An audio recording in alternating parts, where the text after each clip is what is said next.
So one thing that I figured it might be helpful to kind of talk about a little bit with the people who might be listening to or watching our podcast is just terms that are thrown around when it comes to artificial intelligence. Because if you're not keeping up to date and you don't have any sort of technical expertise, the terms that can get thrown around when it comes to AI and any sort of related technologies can be extremely confusing.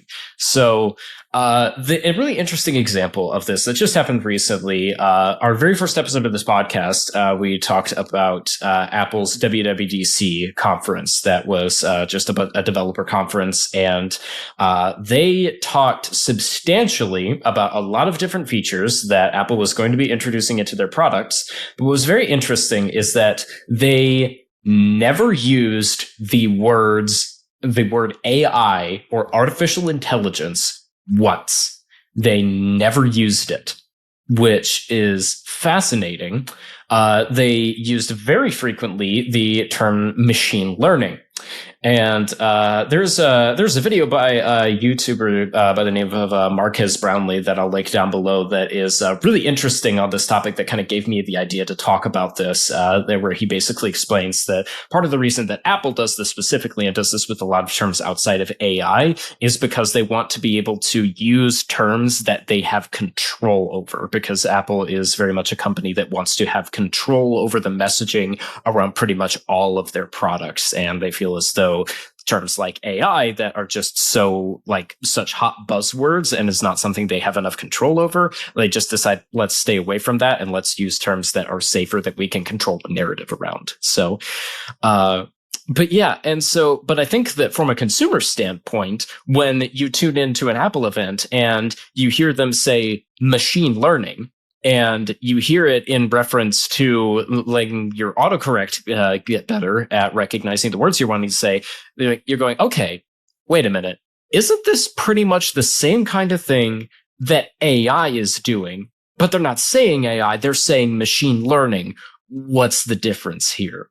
And I just want to throw out, probably honestly more than anything, just an encouragement to anybody who is confused, is that is completely warranted, because the terms around AI are extremely loose right now, and there is not a very set, definitive definition for a lot of these terms. A lot of them tend to be very similar in nature and tend to be different words for the same thing. If you go in higher technical fields, or if you are going into sort of technology academia, then you will probably have people who are able to give you firm definitions of machine learning is this, artificial intelligence is this, these are the minute differences. But especially if you are just a layperson who is just looking at news media does not have nearly as much care about picking their terms and choosing their words wisely and what they mean.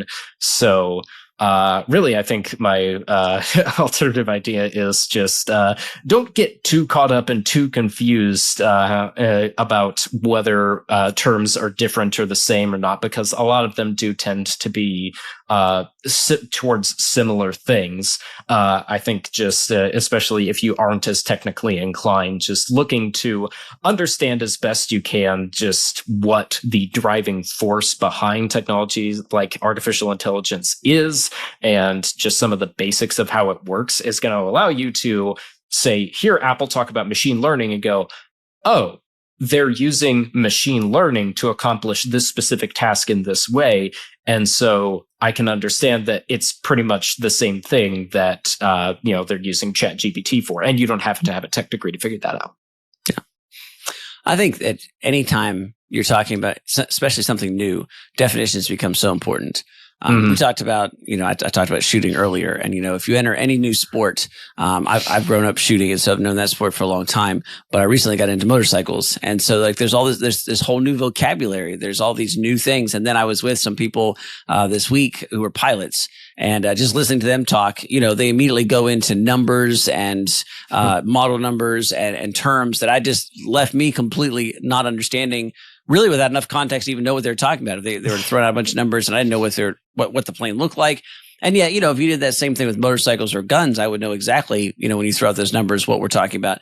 And so there's and anytime you are new to something, being able to figure out the terms and the definitions of the terms and who's defining the terms and why is a really important way to be able to kind of get into and figure out what's going on.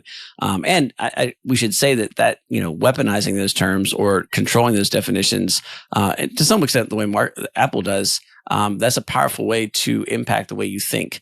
And so even things like artificial intelligence, there's some interesting definitions of those words, right? Is intelligence really what we're describing? Not really. We're talking about a set of formulas and functions, not really something that's thinking the way we really think that humans think. There's nothing like that. There's nothing ever close to that right now. And artificial in what way? I mean, it's real stuff happening, right? And so it's almost an oxymoron. Artificial intelligence. How is that possible? How do we have a non-real intelligence? And so just even kind of digging into that a little bit can really help give you some perspective and help you be more analytical and discerning what's being said and what's being done and what's actually out there. I think one of the big things for me is we've done this podcast and committed to doing it through the summer and trying to think our way through this was just realizing how much hype is on the headline and often how little is behind it. You would think from the headlines that Skynet is here and the Terminator is coming shortly. And then the reality is not anywhere like that. And so there's some really fascinating realities out there. And there's some significant things to worry about, but it's not nearly quite what it looks like from the headlines. So. Hey everyone, thank you for watching through this clip of the Alternative Ideas podcast. If you'd like to see other clips just like this one or the full episodes where we have discussions just like this, you can check all of them out on the channel.